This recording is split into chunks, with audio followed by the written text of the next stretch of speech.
మాగనూరు జిల్లా పరిషత్ ఉన్నత పాఠశాలలో మధ్యాహ్న భోజనం చేసిన తర్వాత 40 మంది విద్యార్థులు ఆసుపత్రి పాలయ్యారు. మధ్యాహ్న భోజనంలో పప్పు, వంకాయ, అన్నం తిన్న స్టూడెంట్స్ తీవ్రమైన కడుపు నొప్పి, వాంతులతో ఇబ్బంది పడ్డారు. అస్వస్థతకు గురైన 40 మంది విద్యార్థులకు మక్తల్ ప్రభుత్వ ఆసుపత్రిలో చేర్పించారు. ఒకరి పరిస్థితి విషమించడంతో మహబూబ్ నగర్ జిల్లా ఆసుపత్రికి తరలించారు. మిగతా 10 మందిని చికిత్స అనంతరం డిశ్చార్జ్ చేశారు. మరింత సమాచారం మా ప్రతినిధి నరేష్ అందిస్తారు. మాగనూరు జిల్లా పరిషత్ ఉన్నత పాఠశాలలో వరుస ఫుడ్ పాయిజన్ ఘటనలు కలకలం రేపుతున్నాయి. ఇవాళ మధ్యాహ్న భోజనం చేసినటువంటి 40 మంది విద్యార్థులు అస్వస్థతకు గురయ్యారు. వారంతా కూడా మొదటగా మాగనూరు ప్రైమరీ హెల్త్ సెంటర్కి, అక్కడి నుంచి మక్తల్ ఏరియా ఆసుపత్రికి వారిని తరలించారు. వరుసగా ఈ వారంలో ఇది మూడోసారి ఫుడ్ పాయిజన్ ఘటన కావడం ప్రభుత్వ వైఫల్యంగా చెప్పుకోవచ్చు.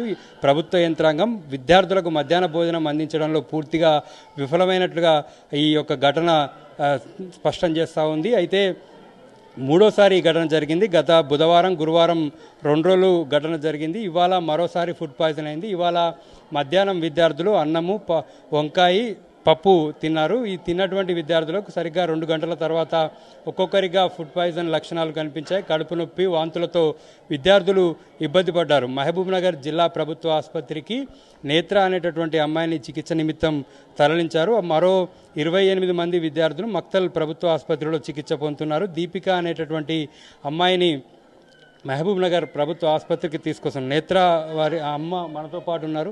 అమ్మ, ఎవరు చెప్పారమ్మా మీకు అసలు ఫస్ట్ ఇట్లా అయ్యిందని మీ పాపకి? ఇట్లా అయిందని మా పాపకి ఎవరు చెప్పలేరు సార్. మా ఆయనకే ఫోన్ చేసి చెప్పిండ్రు. మా బావ వచ్చిండు స్కూల్ కాడికి. మా బావ వస్తే మా బావకి చెప్పిండ్రట. మా బావ వచ్చిండు అంట. వచ్చి సీరియస్ ఉందని మహబూబ్ నగర్ తీసుకుపోతామని అంటే, కొంచెం ప్రాబ్లం ఉందమ్మా, శ్వాస తీసుకోవడం అవుతుంది లేదు, అందుకే మహబూబ్ నగర్ తీసుకుపోతున్నామన్నారు. మహబూబ్ నగర్ తీసుకొచ్చిండ్రు. ఇక్కడికి వచ్చినాక సార్ వాళ్ళు డాక్టర్లను అడిగితే మంచిగా ఉందమ్మా, ఆరామ్ ఉందా అని చెప్పారు. మొన్న కూడా 2 సార్లు అయింది తెలుసా అమ్మ మీకు? మొన్న కూడా 2 సార్లు అయిందని అంటే మాకు తెలియదు సార్. మా పాప ఆ రోజు అన్నం తినలేదు, హై స్కూల్లో అన్నం తినలేదు.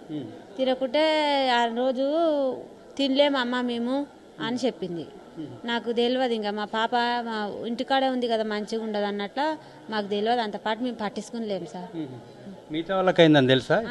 మిగతా వాళ్ళకి అయింది. మా పిల్లలకి, మా ఊరు పిల్లలకి అయింది. ఈడి మఠం తోలుకొచ్చిండ్రు, మహబూబ్ నగర్ మఠం వచ్చిండ్రు, వాళ్ళు ఇంటికి తోలిచ్చిండ్రు పిల్లల్ని. ఎందుకైతున్నాయి అంటున్నాయి అమ్మా? ఎందుకైతున్నాయని చెప్తురా? ఎందుకైతున్నావు అంటే మేము అడగని కాడ ఎవరు లేరు కదా సార్. ఈ స్కూల్ కాడ ఎవరు లేరు, దాని కాడ దవాఖాన కాడ ఎవరు లేరు.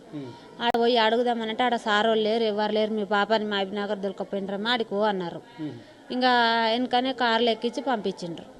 ఇక్కడికి వచ్చినాక మా పాప గ్లూకోజ్ పెట్టిండ్రు. ఇంకా ఇప్పుడే వచ్చిన సార్, నేను వచ్చి గంట కూడా కాలేక ఇప్పుడే వచ్చిన. వరుస ఫుడ్ పాయిజన్ ఘటనలతో విద్యార్థుల తల్లిదండ్రులు తీవ్ర ఆందోళన చెందుతున్నారు. విద్యార్థులు కూడా స్కూల్కి వెళ్ళాలంటేనే భయపడాల్సినటువంటి పరిస్థితులు ఉన్నాయి. మధ్యాహ్న భోజనం చేయాలంటేనే విద్యార్థులంతా కూడా జంకుతున్నారు. వరుస ఫుడ్ పాయిజన్ ఘటనలు ప్రభుత్వ యంత్రాంగం పూర్తిగా విఫలమైంది. వారి నిర్లక్ష్య వైఖరి, విద్యార్థుల భవిష్యత్తు, ప్రాణాల పట్ల వారి నిర్లక్ష్య వైఖరి స్పష్టంగా కనిపిస్తుంది. సాక్షాత్తు సీఎం రేవంత్ రెడ్డి మొదటిసారి ఫుడ్ పాయిజన్ ఘటన జరిగినప్పుడు సీరియస్ అయినప్పటికీ కూడా మళ్ళీ వరుసగా ఫుడ్ పాయిజన్ ఘటనలు జరుగుతున్నాయి. కేవలం అధికారులని సస్పెండ్ చేసి చేతులు దులుపుకున్నారు.